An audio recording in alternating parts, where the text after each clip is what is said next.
final presidential debate was last night. I know Ben and the crew did some post-debate coverage last night. You know, I'm gonna give a few thoughts from what I witnessed. I had a wonderful conversation actually with a journalist out of Shanghai.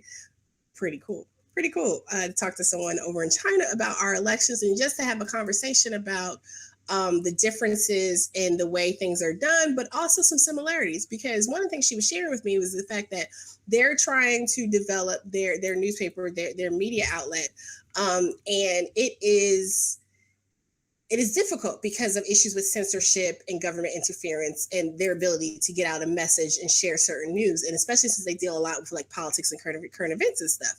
So it was a really robust, really great conversation, and maybe someday I could actually work it out so I can record an interview with her, because with the time difference, we wouldn't be able to necessarily do it live. But yeah, so she was awesome, and it was great to talk about this because we actually talked in the middle of the debate, and then I went back and rewatched to see what I missed. But some of the things that stuck out with me, now I know, and how about we calm down before we start trying to pull my progressive card? Because let me tell you something about me, right? Because I don't never, let me tell you, because my brother and I were talking about this on the way home from the event we were at earlier today. None of you, and I'm not throwing salt on nobody. I love y'all, I respect y'all, and I absolutely appreciate y'all, because without you, we would not be. I would still be speaking my truth and I'd be annoying my family, probably. But at the same time, please don't ever come out your mouth and tell me I'm not a progressive or I'm not X, Y, and Z, or I'm not a strong Black woman. Whatever it is, we don't have to agree. And that's fine. And I respect the fact that you don't agree with me, but you're not going to come out your mouth at me. And the person who this is directed to, yeah, I'm being a little petty right now, but that's okay. Because here's what we do. We don't get the work done by tearing down the people who are standing there with us shoulder to shoulder simply because they do not agree with us on a point. And I find this happening a lot, and it's extremely self-defeatist. And we're shooting ourselves in our own foot by tearing down the people who stand with us and are willing to get this work done, versus really trying to figure out what common ground can we build upon. Because for like Ben and I, for example, we all don't have to talk about the same exact things, the same exact stories, the same exact mindset. That's boring. If you watch another outlet or you watch somebody else because they're talking about a particular topic a certain way, why would you then come to the Benjamin Dixon Show or The Way with Anoa to hear us say the same exact thing, the same exact way that you just heard from the other video? Isn't your time more valuable than that? We should not all be regurgitating the same thing. Otherwise, we're no better than the mainstream media that we're saying that we're all revolting against. Like when we talk about progressive army, when we talk about media revolt, we're talking about building out the platforms to motivate, to nurture, to incubate the ideas, the conversation. It is the conversation that is lacking, that is missing in today's mass communications, in mainstream media. The conversation is not being had. It is so sanitized, it is so sterilized, and it's so focused on certain particular points that are being shoved down our throat that in many cases simply aren't even true. And so you have Ben, you have myself, you have Tim Black. There's so many other, you have the brothers over at Let the Madness Begin. I mean, there's so many people out there, real progressives, real news. There's so many folks out here doing this work. We all don't have to sound exactly the same. That's asinine.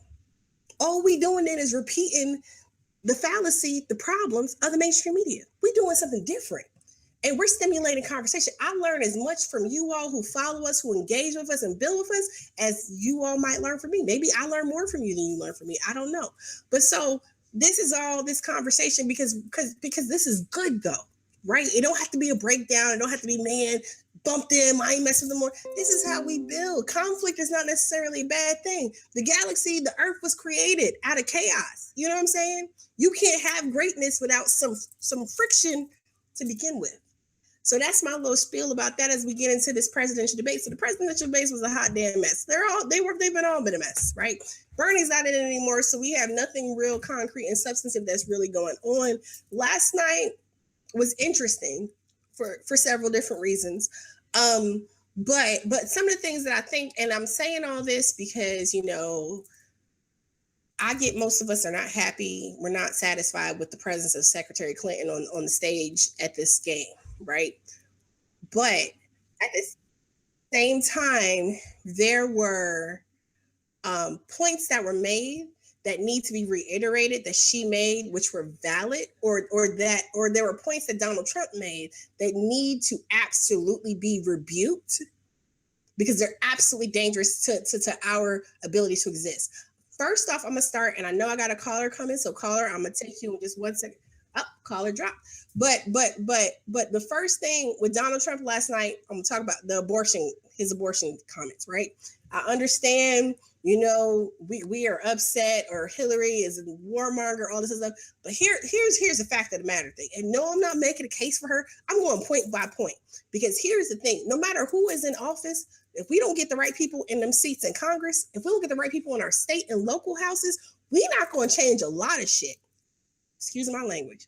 But not just state and local, like House elections, congressional elections. We need to be looking at who's going to be judges, prosecutors, mayoral elections, city council, school board. These are things we need to be focused on. And so his commentary about abortion was extremely dangerous, and dangerous for women, particularly when we're talking about low income and women of color in particular, are disproportionately negatively impacted by adverse decisions on the topic of abortion in particular. That don't got to be your issue. That don't got to be your topic. But at the same time, just because it doesn't affect you doesn't mean you should not be concerned about access being denied to other people. So when this jerkwad gets on TV talking about you can abort a baby at 9 months, like the day before it's due, where in the hell do you think we live? Dude, what nonsense videos, since y'all like to watch these gotcha videos people got, that's some nonsense out of one of their videos, them stupid Planned Parenthood videos people came out with. Seriously, that when I talk about why we do actually have to rebuke the nonsense that comes out of Donald Trump's mouth, that is exactly why, because there's a whole portion of this country that believes, that firmly believes the BS, the lies, and the fabrications that come out of his mouth and others. Now,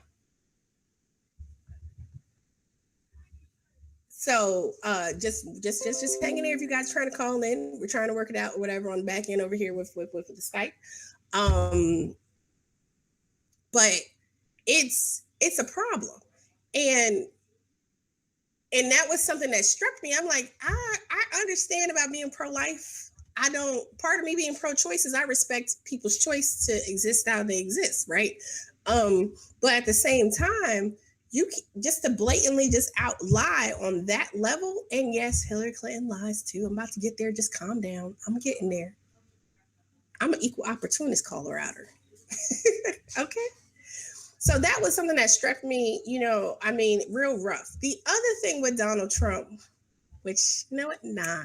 Because I'm stealing this from Power 105. Somebody getting the donkey of the day up in here tonight. And I'm going to say my other issue with Donald Trump for that part. But when we talk about Hillary Clinton, the biggest thing that really stood out to me was the fact that she doubled down on information that just was not even valid, right? That we have no actual confirmations. Everyone keeps doubling down on, we gotta vote against Trump. We gotta save the minorities and the women and the LGBTQ community and the disabled. We gotta save them from Trump. It's from Trump.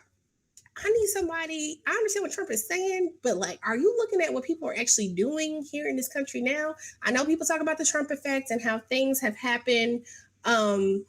We have more. I don't think it's an issue that we necessarily have more of the bullying and stuff. I mean, definitely people are emboldened, but if you're a parent of color and you really ever start to sit down and talk to your kids about the things that are said to them at school, you probably would be surprised to find out that this stuff has been happening before this election cycle. When my daughter and I have talked about, like I said, we lived in West Virginia, and I just did not realize, because she didn't talk. She didn't really come home.